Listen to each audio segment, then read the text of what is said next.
Bonjour monsieur, donc je crée cette vidéo pour vous présenter mon state chart, son fonctionnement général, montrer quelques exemples d'exécution pour que ce soit plus parlant par rapport à un diagramme écrit, voilà, à une explication écrite plutôt.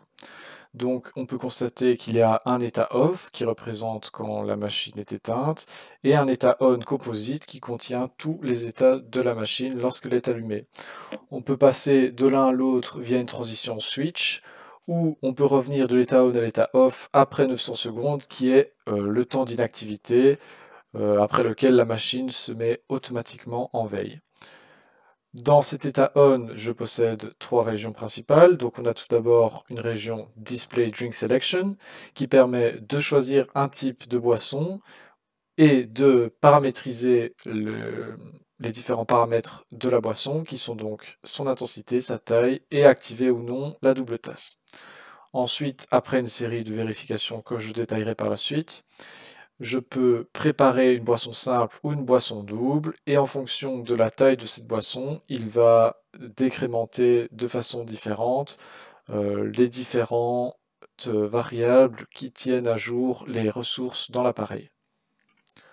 J'ai ensuite en seconde région un menu, donc qui au départ est caché et qui s'affiche sur le second écran. On peut voir qu'il y a plusieurs sous-menus. Tout d'abord, le menu qui me permet d'exécuter les maintenances, le menu qui me permet de vérifier les comptes à rebours avant les maintenances, le menu qui me permet de customiser mes favoris, de customiser la langue, d'activer ou non le filtre d'eau et de modifier la valeur de la dureté de l'eau.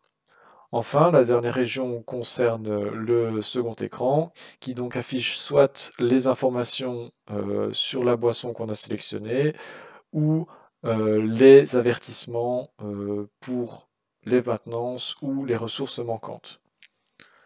Je vais donc lancer la simulation, et on peut constater qu'au départ, on est dans l'état off. J'appuie donc sur Switch pour allumer.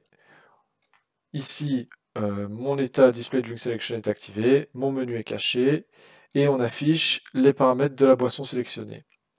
Je vais donc en profiter pour parler de mon error check, qui me permet donc de vérifier les variables de ressources et de maintenance. Donc ça passe en revue chaque variable les unes après les autres, et s'il y en a une qui est en insuffisance, eh bien il reste bloqué dessus, et quand un des états est actif, eh bien on peut voir ici que ça va activer un des états de message d'alerte. Voilà. Je vais donc montrer la paramétrisation d'une boisson. On peut voir ici, via mes variables Selected Drink, Drink STR et Drink Size, Double Cup et Milk Drink, ce sont les paramètres de la boisson que j'ai sélectionné. Ici, je n'ai rien sélectionné, donc on va se faire un café, voilà, en appuyant sur le bouton Select Coffee de l'interface. On va modifier sa force.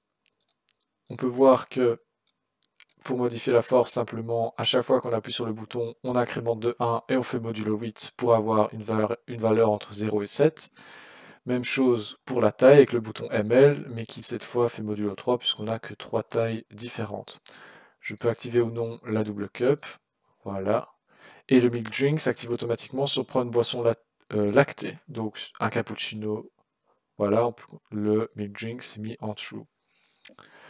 Je peux lancer la préparation en faisant start-stop, mais d'abord je vais montrer les différentes vérifications qui procèdent avant cette fabrication de café. Donc lorsque le bouton start-stop est pressé et que l'état main menu est inactif ici, donc qu'il est bien caché, puisque quand le menu est affiché, on ne peut pas préparer de boisson. Il regarde si la quantité d'eau est supérieure à la taille de la boisson qu'on veut préparer et s'il y a assez de café pour le faire. Donc, il procède à une première vérification. Tout d'abord, si la boisson contient du lait ou pas. Si elle contient du lait et que le milk froother, donc c'est je ne sais plus c'est quoi la traduction française, je vais utiliser le mot en anglais tout du long. Si il est branché, eh bien il peut procéder à la vérification suivante. S'il n'est pas branché, il se met dans cet état-ci et comment dire, il affichera ici le message d'erreur. Donc, si je lance la préparation, normalement tous les paramètres sont OK.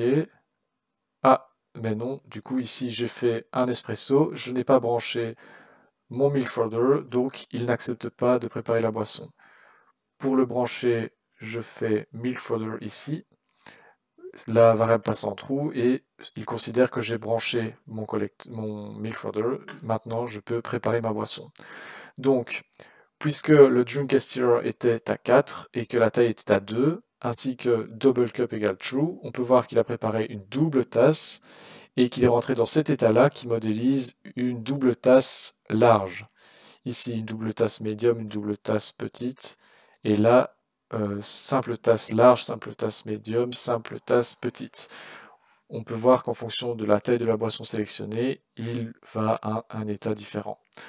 Donc,